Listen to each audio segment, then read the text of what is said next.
As most of you may know, I recently made a video about what makes Australia so dangerous. But there was one thing that I left out on purpose, and that was the weather. Now, the weather in Australia is unpredictable at the best of times, and that's especially true when it comes to Melbourne. Melbourne is the only place in the entire world where it can be 4 degrees and rainy, but then by the end of the day, you're bright red and sunburned. But I'm not here today to talk about Melbourne's weather, because today's video is about the annually recurring 3-month period where there's snow, bushfires and floods all at the exact same time, and that is summer in Australia. From what I've heard, this year is gonna be a hot one. In case you didn't already know, there's a big hole in the ozone layer right above Australia. This massive hole in the ozone layer was likely caused by all the methane released from post-zinger box farts, and that means that more UV rays get in from the sun, making it a lot hotter. But from what I've heard, this year we're gonna be getting 2 for the price of 1, and that second thing is something called an El Nino. Now, I'll admit, I'm an expert at many different things, but weather is not one of my specialties. But there is one thing that I have learnt over all these years, and that is, if something's name is in Spanish, you know it's gonna be hot. So in today's video, I'll be highlighting everything that you need to look out for in the Australian summer, such as what you'll need, what to avoid, and what preventative measures that you might need to take. Anyway, that's enough waffle, let's get into it. First up, we'll start by identifying some potential hazards and things that you need to avoid. First of which is hot seatbelt buckles. Now, for any non-Australians watching, you may be thinking, there's no way that a device like this, that's whole purpose is to keep you safe, can pose any sort of threat. And that is where you're wrong. You see, for some reason, these seatbelt buckles manage to harness the energy of the sun. And that means that if you park your car anywhere with sunlight, these little pieces of metal will warm up to roughly 1 billion degrees Celsius. And as soon as your skin makes contact with them, you'll be burnt into next week.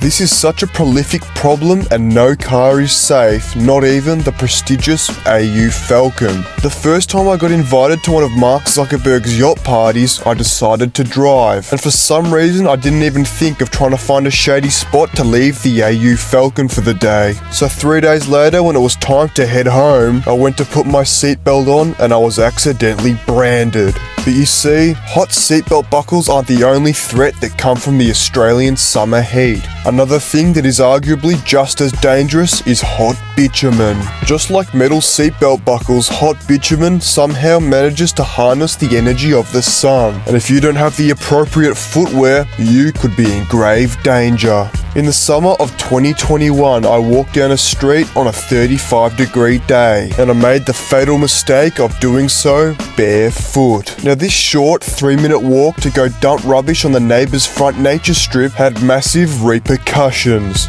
Every part of my foot that made contact with that red hot bitumen was burnt to a crisp and blistered up instantly. For 3 days I couldn't walk, and the only way I could get around was by levitation. After 3 days I was sick of it, and the only solution to this problem was to and drain out enough pus to fill 3 Olympic-sized swimming pools. Alright, that's enough anecdotal evidence. Out of the 7 mistakes I've made in my entire life, those 2 came with some of the worst consequences. But there's something that these 2 things have in common, and that is that they're both caused by the sun. The Australian sun during summertime is an absolute weapon. As I already mentioned, it has the ability to turn seatbelt buckles into cattle brands and bitumen into a makeshift frying pan. But apart from those 2 things, it also has the ability to turn you into a lobster, start bushfires that cover an entire state, and turn any car without aircon into a sauna on wheels. But now that I've mentioned most of the important hazards that you need to watch out for during the Australian summer, I'll go through a few things that might just save your life. First up, we have the motorised esky. The motorised esky is up there with the AU Falcon as one of the most important and reliable vehicles that can handle Australia's unique conditions. With big, beefy off-road tyres, just like the AU Falcon, the motorised esky can go anywhere. And thanks to the wheelie bar on the back, once again, just like the AU Falcon, wherever you go, you'll get there in style. But by far the most important feature of the motorised esky is the esky itself. This small, cooled storage compartment can be used for many different things. Some things you can store in your motorised esky include ice, Coke, Pepsi, a few cold drinks to keep you cool during the summer heat, and if you have any big trips planned, you can fill it up with petrol and make your own long-range fuel tank.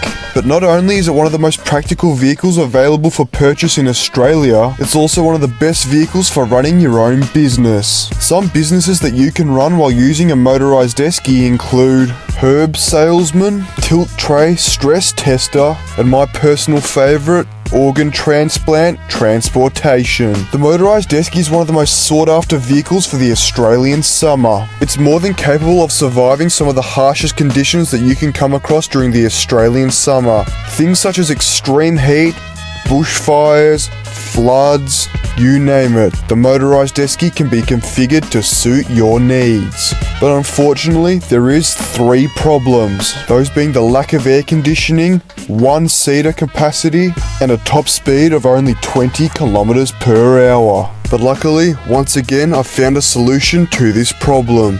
And if you've been watching my videos for long enough, you'd already know that solution is an AU Falcon with a boot full of ice. No, not that kind of ice. By filling the boot of your AU Falcon full of ice, you can still deliver organs, keep your drinks cold, and drive everywhere and anywhere in style. But now you have a top speed of 1 billion kilometers an hour, seating for 5, and most importantly, air conditioning. And the best part about all of this is that they're roughly the same price. But that's enough waffle about the AU Falcon, because believe it or not, there are some other things that you might need. Those being a hat, sunglasses, and sunscreen. Now obviously none of those things are anywhere near as important or interesting, but speaking of important and interesting, if you want a tan just like a bricklayer, buy yourself a t-shirt and get dripped out like me, link in description. Now to finish off this video, we're going to get into some things that you need to avoid at all costs during the Australian summer. First up, we have popular beaches. When it gets warm, people like to head down to the beach and cool off, but unfortunately,